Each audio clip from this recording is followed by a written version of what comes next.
Ajiotajlar plastik amaliyotimizdan keyingi nechinchi kun bo'lgan hojam? 13. 13 kun hozirgina termoplastlarni yechdik, burnimizning holatiga baho beringlar. Tak, spinkamiz rovni, konchigimizni ko'targanimizda o'zgina shishib turibdi, xudo xohlasa shishlari ketadi. Asosiysi rotatsiyaga e'tibor beringlar, oldin konchigimiz pastga osilgan. Bitta kuling hojam. Kulganimizda, kulganda burunni qanotlari yonga yo'lishini hisobiga oldin burun pastga ketardi, konchig hozir yuqoriga ketadigan turib berdik. Hech qachon xudo xohlasa tushmaydi. Keling biz endi ajinlarni bundan ko'ramiz. Natijamizga boqib o'zlari ko'rmoqchilar, o'zlarini eshitdik.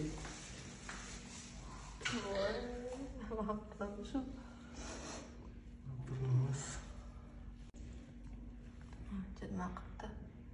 alishlar bor, xudo xohlasa ishlar ketgandan keyin bundan ham chiroyli natija bo'ladi. Natijamizga baho beringlar, e'tiborlaringiz uchun rahmat. Ajiotajlar, barchaga xayrli tong. Ko'rib turganlaringizdek, birinchi blefroplastik amaliyotimiz yuqori qovoqlarimizda grizalar bor, yog'larni shishib turganligini ko'rishlaringiz mumkin. Terlar ham osilgan, xudo xohlasa chiroyli holatga olib kelamiz. Natijani kutinglar, e'tiborlaringiz uchun rahmat. Ajiotajlar, blefroplastik amaliyotimiz tugadi. Ko'zlarimizning yopilishi normada, ko'rib turganlaringizdek, shahlo ko'zlar qilib berdik, lateral noglarni ko'tardik, yog'lar bor edi, hammasini oldik.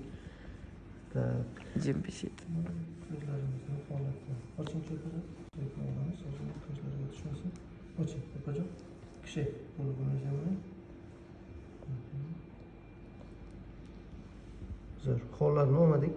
Sababi yana ortiqcha ter olsa ko'zni ochib ko'rishda qiyinchilik bo'ladi. Anchaga baho bering, e'tiborlar uchun rahmat.